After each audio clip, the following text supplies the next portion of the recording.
दोस्तों, एक सवाल हमेशा उठता है कि पता नहीं क्यों, है ना? अब किसी भी विषय पर बात कीजिएगा तो आपके जहन में भी ये बात निकलेगी, पता नहीं क्यों।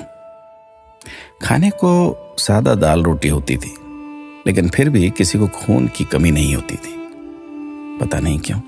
स्कूल में अध्यापक खूब कान खींचते थे, डंडों से पिटाई होती थी, लेकिन कोई बच्चा स्कूल में डिप्रेशन के कारण आत्महत्या नहीं करता था, पता नहीं क्यों।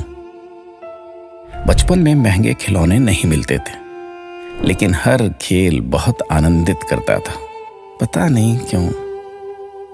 घर कच्चे होते थे, कमरे कम होते थे, लेकिन माता पिता कभी वृद्धाश्रम नहीं जाते थे, पता नहीं क्यों।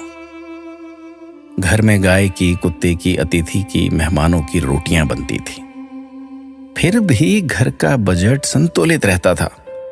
आज सिर्फ अपने परिवार की रोटी महंगी हो गई, पता नहीं क्यों। महिलाओं के लिए कोई जिम या कसरत के लिए विशेष साधन नहीं थे, फिर भी महिलाएं संपूर्ण रूप से स्वस्थ रहती थीं, पता नहीं क्यों। भाई भाई में, भाई बहनों में अनेक बार खूब झगड़ा होता था, आपस में कुटाई तक हो जाती थी, परंतु आपस में मन मुटाव कभी नहीं होता था, पता नहीं क्यों। परिवार बहुत बड़े होते थे, पड़ोसियों के बच्चे भी दिन भर खेलते थे, फिर भी घरों में ही शादियां होती थी, पता नहीं क्यों। माता पिता थोड़ी सी बात पर थप्पड़ मार देते थे, लेकिन उनका मान सम्मान कभी कम नहीं होता था, पता नहीं।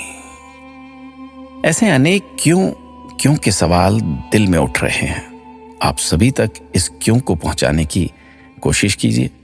शायद फिर से पहले जैसा सौहार्दपूर्ण वातावरण, आपसी प्रेम, एकता का माहौल बने। एक एक 11 होते हैं। अपना ख्याल रखिएगा।